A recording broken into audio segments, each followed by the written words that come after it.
성경에 다니엘이라고 하는 책이 있는데요.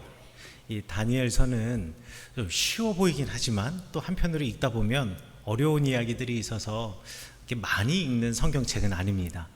이 다니엘서가 어려운 이유 중에 하나가 아마 다니엘서의 환상이라든가 내지는 우리가 이해할 수 없는 상징들이 많이 있기 때문에 그것 때문에 아마 다니엘서가 좀 어렵지 않은가라는 생각을 해보았는데요. 오늘 제가 설교를 시작하면서 다니엘서 5장에 나와 있는 말씀을 가지고 오늘 예수님께서 하신 이 이적과 또한 이 말씀에 대하여서 제가 설명을 하고자 합니다. 다니엘서 5장에 보면 벨사살의 연회, 벨사살이 이렇게 베푼 장치의 이야기가 나옵니다. 다니엘이 살던 이 바벨론의 시대, 바벨론 제국의 마지막 왕의 이름은 나보니두스라는 사람인데요. 이 나보니두스가 왕이 될 때에 사실 아들의 도움을 크게 받았습니다. 솔직하게 이 역사가들의 평가를 이야기하자면 나보니두스보다는 이 벨사살의 무력과 힘으로 아버지를 강제로 왕으로 얹혀놓고 실질적으로 이 바벨론이라고 하는 제국을 이 벨사살이라고 하는 나보니두스의 아들이 실질적인 통치를 했다라고 하는 것이 더 맞는 말일 수도 있겠습니다. 그래서 나보니두스는 왕이 되자마자 곧바로 서방 원정, 그러니까 서쪽의 원정길을 떠나서요, 바벨론의 수도는 바벨론이라고 하는 도시인데 이 도시를 떠나서 10년간 아라비아 사막을 떠돌며 전쟁을 했습니다.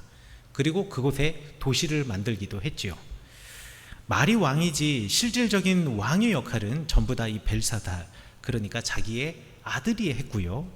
그리고 이 벨사살은 자기가 바벨론을 통치하면서 그야말로 콧대가 하늘을 치솟아서 그의 교만과 자기 과시와 허영이 대단했던 사람이 바로 벨사살이었습니다. 이 벨사살이 내가 이만큼 능력이 있어, 그리고 내가 이만큼 힘이 있어, 이거를 보여주기 위해서 다니엘서 5장에 나와 있는 잔치를 배설하고 그리고 그곳에 귀족들을 1000명이나 불러 모아서 그들에게 잔치를 대접을 합니다. 일반적으로 이런 잔치는요, 왕이 주도를 해가지고 왕이 준비하는 건데 이거 왕의 아들인 자기가 이 정도나 할 수 있다라는 것을 과시하고 보여주고 싶었던 거죠.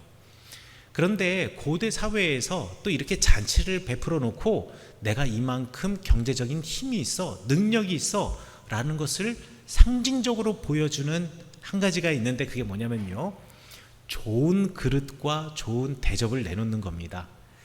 여러분들도 이제 남성분들은 그거 잘 모르지만 여성분들은 이쁜 컵 그리고 이쁜 밥그릇 이런 것들 모으시는 분들 계시잖아요. 이 밥그릇이요, 그냥 다이소에 가면 1000원짜리부터 시작을 해가지고 한 개에 막 몇만 원짜리, 몇십만 원짜리도 있는 게 이 그릇의 세계인데요. 유럽에서 이런 그릇들, 특별히 영국 도자기나 이런 것들 대단히 유명하잖아요. 이 유명한 이유가 왜 그러냐? 이 중세 영국에서 귀족들이나 왕족들이 내가 이만큼 부유한 사람이야, 내가 이만큼 대단한 사람이야, 너희들이 이거 장식장에 하나 올려놓고 야 너무 이쁘지 않아? 너무 이쁘지 않아? 하고 보는 거 우리가 찻잔으로 쓰고 밥그릇으로 쓸 정도로 우리 대단한 사람이야 라는 거를 보여주기 위해서 이러한 도자기 문화가 발달되는 바람에 이제 이 도자기 문화가 대단히 이제 고급 문화가 되어 버렸는데, 어찌되었든 이 벨사살의 시대, 그러니까 지금으로부터 약 2500년 전에도요, 이런 큰 잔치를 벌이고 나서 어떤 그릇을 꺼내 놓느냐에 따라 그 사람의 격이 결정이 되는 겁니다. 자, 그런데 이 벨사살이 이 잔치에서 어떤 그릇을 꺼내 놓았느냐? 자기의 선조인 느부갓네살 왕이 기원전 586년도에 예루살렘을 멸망시키고 예루살렘의 성전을 약탈하고 그곳에서 탈취하고 빼앗아 온 여호와 하나님의 성전에 있었던 잔과 그릇과 대접들을 꺼내어서 거기에다가 사람들을 음식을 대접해서 지금 주고 있는 겁니다. 사실 느부갓네살은요, 성전을 약탈하긴 했지만 여호와 하나님의 성전에서 사용하던 그것들을 자신의 밥그릇으로 쓴 적이 한 번도 없었습니다. 바벨론이라고 하는 이 제국 자체가 아주 많은 신들을 섬기고 있었고요. 신들의 도시, 바벨이라고 하는 말이 신들의 집이라는 뜻이에요. 그렇기 때문에 저 유다 땅에, 바벨론의 입장에서는 저 유다 땅에 있는 여호와 하나님, 우리가 그 땅을 정복하긴 했지만 그래도 그 여호와라고 불려지는 그 신을 존중하는 마음에서 이 느부갓네살은요, 이 약탈한 그릇이나 잔들을 성전의 창고나 아니면 왕궁의 창고에 잘 보관을 해놓고 전시를 해놓았지, 그걸 갖다가 사람이 먹는 밥그릇으로 사용하진 않았거든요. 그런데 벨사살은요, 내가 그 신보다 뛰어나다, 내가 이만큼 힘과 능력과 역량이 있는 사람이다 라는 것을 보여주기 위해서 상징적으로 여호와 하나님의 성전에서 탈취한 그것을 가지고 사람들을 대접을 한 겁니다. 하나님께서 이 상황을 그냥 놔두실 리가 없지요. 그래서 다니엘서 5장에 보면은요, 잔치 중간에 갑자기 이 궁전에 있는, 이 저녁 때 잔치를 하니까 거기에 큰 촛불, 횃불 같은 게 있었겠죠. 그 불이 비치는 반대쪽 벽에 갑자기 한 손이 나타났다고 합니다. 그래서 그 손이 나타나서 벽에다가 뭐라고 글씨를 썼는데, 이게 글씨를 어떻게 읽는 줄도 모르겠고, 거기 있는 사람들 이 글씨에 어떻게 읽는 줄 모르니까 그 뜻도 모르겠죠. 아니, 어떻게 글씨를 썼는데 글씨를 읽을 줄도 모르고 뜻도 몰라 라고 생각할 수 있겠지만, 여러분 고대 사회에서는 특별히 히브리어도 그렇고요, 또 바벨론 사람들이 사용하던 이런 단어들이나 내지는 이런 아람어들이나 이런 글자를 보면 모음 없이 자음만 쓰여져 있는 경우들이 있습니다. 자음만 쓰여지면, 예를 들자면 디귿, 히읗, 미음, 니은, 기역 이렇게 써놓으면 여러분 알아서 대한민국이라고 읽어야 돼요. 그런데 그걸 어떻게 대한민국이라고 읽어요? 그러나 우리가 습관적으로 대한민국을 그렇게 써왔기 때문에 그렇게 글자가 쓰여져 있으면 당연히 대한민국이라고 사람들이 읽었습니다. 하지만 외래어가 쓰여지면 이게 어떻게 읽을 수가 없는 거예요. 그래서요, 현대 히브리어도 모음이 없거든요. 그런데 현대 히브리어 중에 이거 어떻게 이게 히브리어로 번역할 수 없는 단어들 있잖아요. 예를 들자면 텔레비전이라고 하는 단어를 히브리어로 어떻게 번역할 수가 없거든요. 이럴 경우에는 어떻게 하느냐, 텔레비전이라고 자음만 쫙 써놓고 모음을 따로 찍어줍니다. 그러면 그제서야 사람들이 읽을 수가 있는 거예요. 이런 것처럼 글자가 쓰여졌지만 이 글자가 도무지 바벨론 사람들은 읽을 수 없는 글자, 그리고 해석할 수 없는 말이 쓰여져 있으니까 벨사살의 입장에서는 도대체 이 놀랍고 진귀한 장면이 두렵기도 하고, 도대체 저 글자가 무엇인지 궁금하기도 하고 해서 나라를 수소문해서 이 글자를 읽는 사람, 그리고 읽고 해석해 주는 사람에게 큰 상을 내리겠다라고 약속을 합니다. 그 상이 뭐냐면, 먼저 자주색 옷을 입혀준다 그랬어요. 자주색 옷은 왕족들만 입을 수 있는 옷이거든요. 그러니까 왕족처럼 대우를 해주겠다라는 얘기죠. 그 다음에 큰 목걸이, 크고 큰 금 목걸이를 걸게 해주겠다. 그러니까 그만큼 경제적인 보상을 해주겠다라고 했고, 그리고 바벨론 나라에서 세 번째 가는 자리를 주겠다. 첫 번째도 아니고 두 번째도 아니고 왜 세 번째냐? 첫 번째는 자기 아버지, 내가 실질적으로 벨사살이 자기가 실질적인 권력을 갖고 있지만 상징적으로 아버지 나보디누스가 바벨론의 왕이니 아버지가 1위, 첫 번째 서열 1위고 자기가 두 번째고, 그리고 세 번째 자리를 주겠다는 것은 내 다음 자리를 주겠다. 그러니까 최고로 높은 자리를 주겠다라는 겁니다. 왕 다음으로. 그런데 그 자리에 다니엘이 불려 나오죠. 다니엘은요, 나는 이런 거 필요 없다라고 이야기를 합니다. 세상의 사람들은 그것을 보고 없는 말도 만들어내고 모르는 것도 아는 것처럼 이야기하지만, 내가 이곳에 와서 이 글을 읽고 이 글이 말하고자 하는 말을 해석해 주는 것은 어떤 물질적인 보상을 바라는 것이 아니라 이것이 바로 하나님께서 이 땅 바벨론에게 내리시는 말이기에 나는 그 말만 전하겠다라고 하며 그 선물을 거절하고 그 글자를 읽어주고 해석을 합니다. 그 글자가 뭐냐면 메네 메네 데겔 우 바르신, 우리말 성경에는 이렇게 써 있는데요. 아람어인데 아람어를 그대로 읽으면 메네 메네 테켈 우 파르신이라고 읽을 수가 있습니다.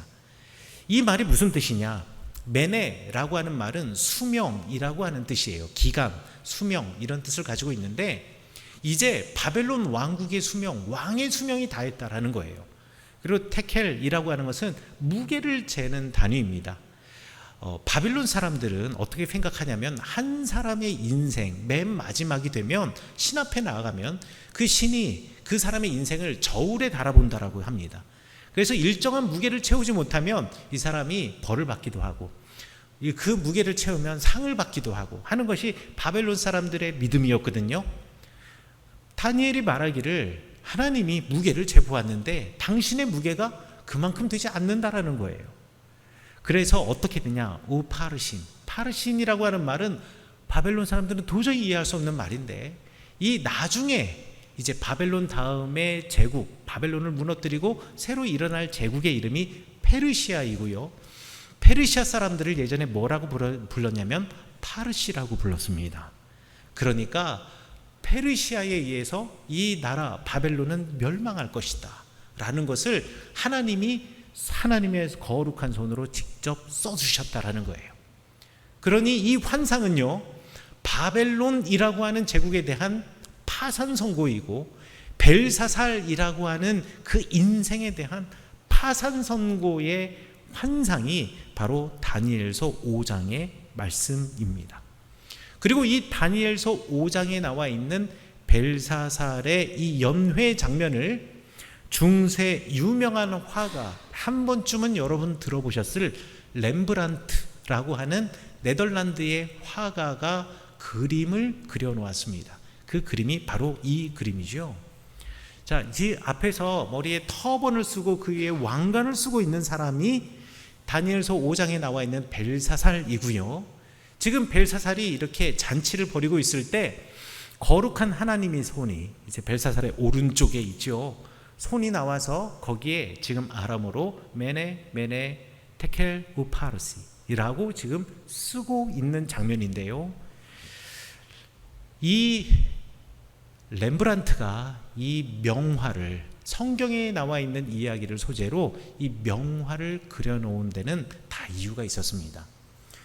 렘브란트가 네덜란드 사람이라고 제가 말씀드렸는데, 여러분 네덜란드 하면 뭐가 생각이 나시나요? 제일 먼저 네덜란드 하면 생각나시는 거, 그렇죠, 풍차가 생각나시고, 그리고 꽃이 생각이 나시죠. 무슨 꽃이 생각나시죠?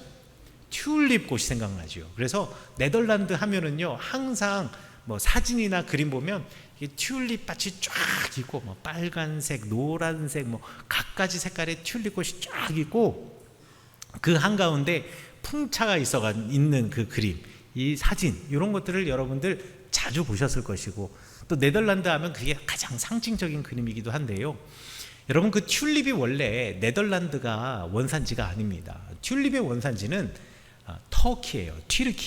튀르키예가 원산지인데 이게 네덜란드로 수입이 되었고 또 네덜란드에서 그것을 대량으로 재배를 한 거예요. 그런데 유럽에는 그 튀르키예가 원산지인 튤립과 같이 꽃송이가 크고 이 알뿌리가 있어서 여러 해 살이 꽃이 별로 없었습니다. 그래서 그 시기에 튤립이 대단히 비싼 꽃에 속했던 꽃이 튤립이에요. 그러니까 네덜란드 사람들이 이것을 대량으로 재배해서, 네덜란드 사람들이 또 유명한 유럽의 상인들 아니겠습니까? 이것을 팔아가지고 큰 돈을 벌어가지고요, 네덜란드의 경제력과 부가 계속 성장하던 시기가 바로 이 렘브란트가 살던 네덜란드였습니다. 그리고요, 이 네덜란드는 종교적으로도 아주 유명한, 아주 의미가 있는 곳입니다. 1618년과 19년 사이에 네덜란드에서 큰 전쟁이 있었습니다. 일종의 종교 전쟁이었죠. 네덜란드 사람들이 외쳤던 것은 그겁니다. 우리가 교황의 노예로 사는 것이 아니라 그리스도의 종, 그리스도의 청지기, 하나님의 청지기로 이 땅을 살아가야 하지 않겠는가 라고 하면서 가톨릭 교회와 서로 다투었고, 흔히들 장로교회에서 많이 쓰는 말인데요. 개혁교회라고 불려지는 개혁교회의 시작이 있었던 곳이 바로 이곳 네덜란드, 렘브란트의 시대의 네덜란드였습니다. 이 사람들은요, 오늘날의 장로교회 교리적 기초를 만든 신앙 고백 중에 하나인 도르트 신조라는 것을 그 시대, 그 전쟁 이후에 만들어냈고, 이 도르트 신조의 그 신앙의 고백을 따라 그들의 삶을 오로지 하나님의 자녀의 삶, 오로지 성경 말씀의 삶, 오로지 예수님의 가르침의 삶을 쫓아 살아가야 한다라고 말하고, 그렇게 살아가는 사람들이 모여서 함께 교회를 이루고 나라를 이루어서 이 네덜란드라고 하는 독립국가를 선언했습니다. 자, 그런데요, 이 시기에 튤립 열풍이 부르면서 사람들이 튤립의 가격이 점점 올라가게 되니까 튤립 투기를 하기 시작합니다. 이 튤립 가격이 떨어지지 않고 계속 올라가고 계속 무역으로 팔려나가니까요, 우리가 튤립에 대해 더 많은 투자를 해놓으면 더 많은 돈을 벌 것이다 라고 해서 튤립 투기 열풍이 불기 시작을 해요. 그래서 아직 튤립꽃은 피지도 않았는데 미리 그 튤립을 사가지고 미리 확보를 해놓는 거죠. 이러면서 어마어마하게 튤립꽃이 인플레 현상이 일어나서 값이 뛰게 되었습니다. 그래서요, 튤립 값이 최고였을 때, 여러분, 튤립은 밑에가 알뿌리, 양파처럼 되어 있는 알뿌리잖아요. 이 알뿌리 한 개 가격이 얼마였냐면, 그때 당시 기록에 뭐라고 써 있냐면 이렇게 써 있습니다. 이 알뿌리 하나를 사려면 하나를 사는 값으로 무엇을 살 수 있냐? 돼지 8마리, 황소 4마리, 양 12마리, 밀 24톤, 24톤이에요. 24kg도 아니고, 와인 1.2톤, 맥주 600리터, 버터 2톤, 치즈 450kg, 은술잔들과 옷감 100kg, 그리고 침대 세트를 다 구매할 수 있는 돈이 있어야 튤립 한 뿌리를 살 수 있었답니다. 이게 투기의 열풍이죠. 오늘날 돈으로 환산을 해보면요, 튤립 하나에 3억입니다. 오늘 하나. 그러니까 어떡하겠어요? 빨리 이거보다 쌀 때 사놔야겠죠. 그래서 사람들 사이에서 무슨 이야기가 있었냐? 튤립 하나 팔면 100년 동안 놀고 먹을 수가 있다. 게다가 튤립이 그때 당시 황제라고 불리는 그 튤립의 종이었는데요, 꽃이 빨간색이었는데 가끔씩 돌연변이들 나오잖아요. 빨간색이 아니라 뭔가 얼룩이 지거나 이러잖아요. 더 비싸게 팔렸대요. 그래서요, 그 네덜란드의 많은 사람들이 자기들이 벌어놓은 그 돈으로 이 튤립의 투기를 하기 시작한 거죠. 그런데 이 투기의 거품이 3개월 사이에 곤두박질을 쳐서요, 3억짜리 튤립이 300원이 돼버렸습니다. 아니, 이게 원래 가격인 거죠. 그러면 사람들 어떻게 됐을까요? 돈 들여서 많은 돈을 들여서 그 튤립을 사놓은 사람들 다 망하는 겁니다. 파산한 거예요. 렘브란트는요, 이렇게 세상 사람들의 투기 열풍에 휩쓸려서 그 튤립을 사들였던 사람이 누구냐?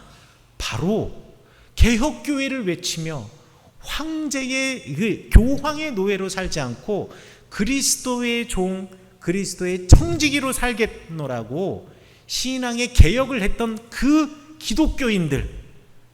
기독교인들이 모두 이 투기 열풍에 휩쓸려서 지금 파산한 사람들이라는 것을 저 그림을 통해서 보여주고 싶었던 겁니다. 그래서 이 벨사살 왕이 지금 머리에 터번을 쓰고 있고 그 위에 왕관을 쓰고 있는데요, 여러분, 벨사살 왕은 바벨론 왕이에요. 페르시아 사람들은 저런 터번을 쓰고 있지만 바벨론의 왕이나 바벨론 사람들은 저런 터번 안 썼거든요. 그런데 일부러 저 터번을 씌운 그림을 그려 놓았는데, 그 이유는 뭐냐? 페르시아어로 터번이 튤립이라는 뜻이거든요. 네덜란드 사람들이 튤립 투기의 광풍에 지금 미쳐서 하나님의 종이 아니라 오히려 물질의 종, 돈의 종이 되고 튤립의 종이 되었다라는 거예요. 이런 사람들에게 지금 파산 선고를 렘브란트가 내리는 겁니다. 메네 메네 테켈 우 파르시. 이거 과거 벨사살에게 내렸던 하나님의 파산 선고이자 곧 오늘 이 땅의 기독교인, 네덜란드에 살고 있는 기독교인인 우리에게 내린 하나님의 파산 선고이다. 입으로는 그럴듯하게 신앙을 말하고, 그리고 입으로는 하나님의 말씀을 읽고 하나님을 찬양하지만 그것은 말일 뿐, 삶은 허영과 탐욕을 따라서 살아가고 있는, 숨기고 싶은 나의 욕망이 튤립으로 드러난 거죠. 교황의 노예가 아니라 탐욕의 노예로 살아가고 있는 현재 네덜란드 사람들, 현재의 기독교인들의 모습을 렘브란트는 고발하고 있는 겁니다. 오늘 성경의 말씀에 보면 예수님께서 바리새인들과 서기관들에게 이렇게 말합니다. 이 백성이 입술로는 나를 공경하되 마음은 내게서 멀도다. 입술로는 성경도 잘 알고 하나님 말씀도 잘 알고 그것을 가르칠 수 있는 능력까지 있지만 마음은 내게서 멀도다. 삶은 전혀 그것과 관계가 없다. 실제 삶은 말과 행동이, 삶이 다르지 않느냐. 그러면서 예를 드시는 게, 너희들 입으로는 내 부모를 잘 공경해라. 그리고 아버지나 어머니를 비방하는 자는 반드시 그런 자식은 죽여야 한다라고 말하면서도 너희들이 만들어 놓은 전통과 율법, 아니 성경에 쓰여져 있지도 않은데 너희들이 만들어 놓은 전통과 율법에서 그래서 부모님께 마땅히 드려야 할 무언가가 있다 손치더라도 이것을 하나님께 드렸다라고 하면 굳이 부모님께는 안 드려도 하나님께서 용서해 주신다, 그 말을 악용해서 부모님께 당연히 이만큼 해드려야 함에도 불구하고 어머니 아버지 저 이거 하나님께 드렸어요 라고 거짓말하고 마땅히 해야 할 부모 공경을 하지 않는 것이 너희들 아니냐. 입으로는 성경에 나와 있는 십계명을 이야기하지만 삶은 전혀 다른 삶을 사는 너희들, 하나님을 아는 것과 하나님의 사람처럼 이 땅을 사느냐라는 문제에 있어서 전혀 다른 결을 보여주고 있는 너희들, 이렇게 바리새인들과 서기관들을 책망하면서 결국 예수님께서 말씀하시고자 하는 것은 무엇이냐? 삶은 그의 마음을 보여주고 삶은 그의 신앙을 보여주기 때문에 너희들의 삶으로, 너희들의 행동으로 너의 신앙을 증명해내라 라고 하는 것이 바로 이 예수님의 말씀이시고, 이 말씀을 통해서 예수님께서는 이 바리새인들과 서기관들의 신앙의 파산 선고를 하신 것입니다. 예수님께서는 그 바리새인들과 서기관들 앞에서 메네메네 테겔 우바르신, 지금 파산 선고의 그 명령을 외치신 것이죠. 여러분, 그렇다면 우리 신앙은 어떻습니까? 텔레비전에 보면은요, 케이블 TV에서 동물의 왕국이라고 하는 그 프로그램들 나오는데요, 동물의 왕국 하다 보면 아프리카의 그 세렝게티 초원들이 이렇게 나옵니다. 탄자니아와 케냐에 걸쳐 있는 그 세렝게티 초원에 보면 그냥 수천 마리, 수만 마리의 가젤들, 영양들이 이렇게 한가로이 풀을 뜯고 있죠. 그러다가 저 숲속에서 바스락 소리가 나잖아요. 그러면 한 마리가 휙 뛰어요. 그러면 한 마리가 갑자기 뛰기 시작하잖아요. 그럼 풀 뜯고 있는 그 수천 수만 마리가 동시에 막 뛰어갑니다. 동시에 한 방향을 향해서 다 같이 뛰어가요. 뭐 걔네들이 말은 못하겠지만 그 뛰어가고 있는 한 마리 붙잡고 너 왜 뛰니? 그러면 아마 모를 거예요. 왜? 처음에 한 마리가 바스락 소리 듣고 뭔지도 모르고 일단 뛰니까 다른 애들도 혹시 저기 위험한 게 있지 않나 생각하고 확인도 안 해보고 알아보지도 않고 무조건 같이 뛰는 거죠. 일단 뛰고 보는 거예요. 우리 인생이 혹시 그렇지는 않습니까? 이게 옳은 것인지 그른 것인지 바른 것인지 하나님이 원하시는 것인지 우리 예수님이 바라시는 것인지 이거 모른 채 모든 사람이 한 방향을 위해 다 뛰어가고 있으니까 우리도 그것을 향해서 막 뛰어가고 있는 것은 아닐까요? 그렇게 뛰어가면서 힘들다, 어렵다, 하나님 나 좀 살려주세요 하고 있는 것은 아닐까요? 우리도 하나님의 말씀을 갖고 있는 사람이지만, 우리도 세상 속에 살아가는 사람으로 일확천금을 꿈꾸고 횡재를 바라고 자기를 과시하고 허영 속에 살아가면서 나를 드러내고자 하는 마음은 없습니까? 우리가 입은 옷이 나를 말해주고 있지 않습니다. 여러분이 드시고 있는 그것이 여러분의 본질을 이야기해주고 있지 않습니다. 나는 어떤 사람인가는 오롯이 내가 이 모든 것을 전부 다 벗어버리고 우리 주님 앞에, 하나님 앞에 섰을 때 드러나는 것입니다. 그리고 나를 하나님은 무엇으로 판단하시냐? 나의 삶으로 판단합니다. 우리가 아무리 예배드려도, 찬양해도, 기도해도 나의 삶이, 나의 말과 나의 신앙의 고백과 나의 찬양과 나의 기도와 결이 다르다면 하나님은 우리를 심판하신다라는 것입니다. 하나님을 만나는 그때 우리는 하나님으로부터 우리 신앙의 파산 선고를 들을 수도 있고요, 또는 착하고 충성된 종으로 이 땅을 살았구나 라고 칭찬을 들을 수도 있습니다. 여러분, 어떤 길을 선택하시겠습니까? 사랑하는 성원교회 성도 여러분, 오늘 나의 삶을 성실하게 살아가면서 예수님 닮아 나를 낮추고 주님을 드러내시는 그 삶을 살아내시는 여러분 되시기를 간절히 축원합니다. 여러분의 삶은 너무나 소중하고 여러분들은 너무나 값진 존재입니다. 동시에 여러분의 삶을 더불어 나누며 내 옆에 있는 사람들의 삶을 함께 세워주고 살리는 그 삶을 살아가셔서 하나님이 칭찬하시는 인생, 그리고 하나님의 말씀을 여러분의 삶으로 살아내시는 인생 되시기를 간절히 축원합니다. 내가 누군가의 보금자리가 되어주는 예수님 닮은 인생, 그러면서 예수님처럼 옳은 것, 바로 그것을 위하여서 지금 내가 겪어야 할 불편과 때로는 고난 앞에서, 십자가 앞에서 흔들리는 것이 아니라 기꺼이 그 십자가를 지는 인생, 그래서 그런 십자가를 지는 인생에게 주어주시는 하나님의 거룩한 약속, 부활을 소유하시는, 영원한 생명을 소유하시는 여러분 되시기를 간절히 축원합니다. 삶으로 여러분의 말을 이루어내시고 신앙을 이루어내시기를 간절히 축원합니다.